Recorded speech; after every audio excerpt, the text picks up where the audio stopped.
से थपथपैले बारा जल्दी बाटा ना भोजो खाए जाए के बा। भोज कथी के भोज रे? शादी के। हे ठंडी के दिन में केकर शादी होता रे? कल्याण जन्म यही ठंडी के दिन में शादी करे के मजा बा बिना जाइए के गरमाए रहो। सचु का रे? और सब बहन चोद हमरा रात के इतना ठंडा लगो काट जल्दी। साला हमरो शादी के बाद चला कोई घरे। खाली जुआ खेलला से हमलान में से कोनो शादी करी ओला पैसा कमाए के पड़ी। पैसा कमाए के पड़ी तो रहे दे बहन चोद कुमारे रहो। ए सर नासा धर पूरा बहन के सर अगुआ होता हम नासा ढोई। ए लाड़ से ना ढोबे हमारा बहन को अगुआ था तो हम ढोएम। तो ढोबे ना। अरे नाश्ता के पैकेट ढोता रे केकर अगुआ होता? अगुआ होता हमारा बहन के नाश्ता ले जाता ने। आ तोहर सदिया ना होई का रे? तू रडगे रहबे। होई तो तोरा मुंह में कौन अगुआ के मुंह देता? साला के दूर पर अगुआ होता तो हीरो बनता ना। रोको साले के सदिया कटवावता नहीं। गिर सन जल्दी गिर।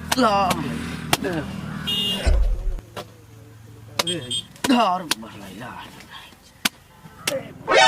ओए तोर भरलावा तोर पर दो तोर भरला सरवा के लइका लौकत न का रे? तोरा न को लौकत देखा दो हमर बढ़ल। न देखायो न को दो तोरा। ए साला हट तोनी दोनों गोड़ा के लड़ गेल हमर बढ़ल। अरे साला ई कौन बारे तोर कहां से भरलौ रे? बांस कटे से लाड़ चटिया घींचे से पूरी तरकारी मोल्टा सरवा के चचा।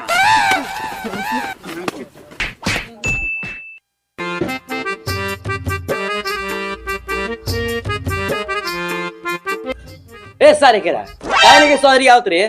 तोर बहिना लगी हु बस हमी सही यारी। ए लागी साला ओकरा देखौती के चक्कर में अगले सीजन के काठा बेचा गेल बा जमीन। आ फिर साला नाश्ता कर्जा काट के आइल बा। यही से झांसे में दिमाग खराब होई रहत जानली।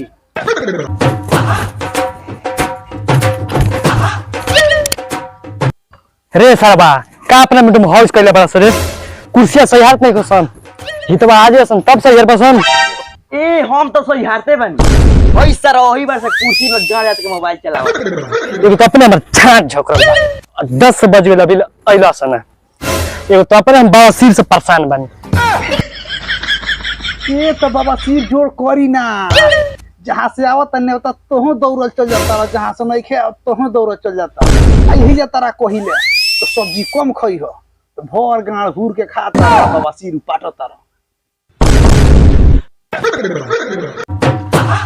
ए फोन में पूछब कि भानु भोसर कहत रहे कुर्सिया रोज मांग के ले जाता रहा पहुंचा दो टाइम से। ए रह सा लगावत तनी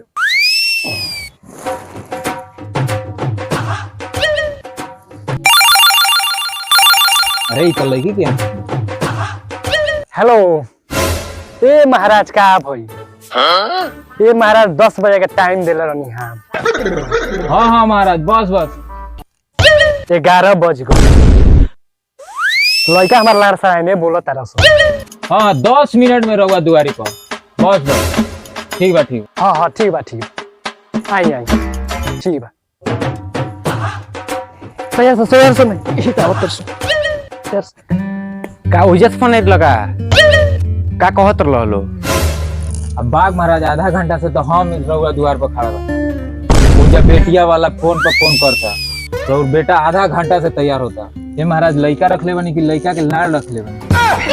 अरे महाराज अभी लड़के नु बाटे ऊ नहीं खे बुलाओ तनी अबे बैठी आराम से।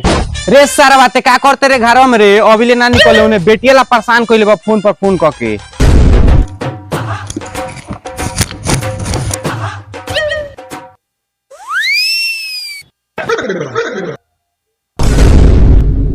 रे सरवा आंख में काजर लगा ले बड़े या मूड़ी पर कैटून लाद ले बड़े ई का करबे? जानता ना बाबूजी कोई टूरो ले ले उन्हें से मिठाई भर के लिए आए। रे सार ते नहीं तोरे जा बाप कमा के रख ले बड़ा काजे न जे गोइला के बाद से नाश्ता करियो संगे ना करियो। जल्दी चल जल्दी चल।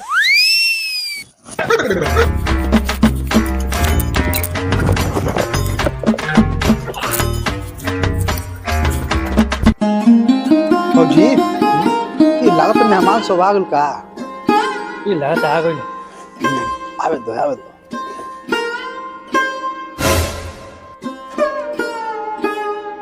प्रणाम प्रणाम आइलो आइलो बैठी बैठ साहब उठा सन मेहमान लोग खड़ा बने तन के चुत्तर एक कुर्सी पे भाग बैठ आइलो मेहमान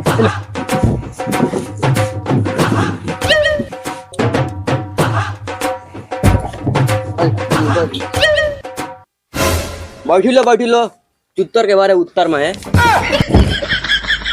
लागत व्यवस्था देख के नाश्ता ना मिली। ओ देखो करावे लसन की ना। ना नाश्ता के व्यवस्था नहीं है। रउआ लोग नहीं खिलिए का ना नहीं खिजलिए हमनी के। तो कलार धरे आगे निहालो एक ठोंगा मिठाई लेके ना आई सारा वाह नाश्ता दिन पे तान मछलिया के करा दे। ये बाबूजी नाश्ता हम तबे कराएम जब लेन देन के बाद तोय हो जाए। इकनी के कितना हित ऑइल है लाड़ चाट के नाश्ता चाट के गोइल है। लेन देन जब तोय हो जाई वो कराल जाई। ठीक कहता रे भैया। तीन दिन के बाद हो खो जबले हम लड़की ना देखे तबले लेन देन के बात ना करे। ठीक बा लड़की बोलाओ तन देख लिहल जाओ। ठीक है बोलाई जा सर मिल के आके लेके आओ सुन चल भाई चल। बाप रे बाप। देख मिल किया तोरा बियाह के चौकर में बहुत पैसा खर्चा हो गइल बा। ये भी बियाह कट गइल भंचो तो नारी में डाल के मुआ दे जाता रखे।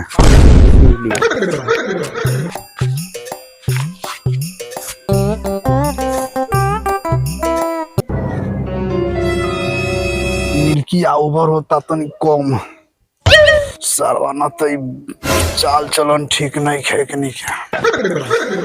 ओ लड़की पसंद बानू। लड़की तो पसंद बारे बाबूजी। होलू 2 कट्ठा देइए के बियाह कर ले।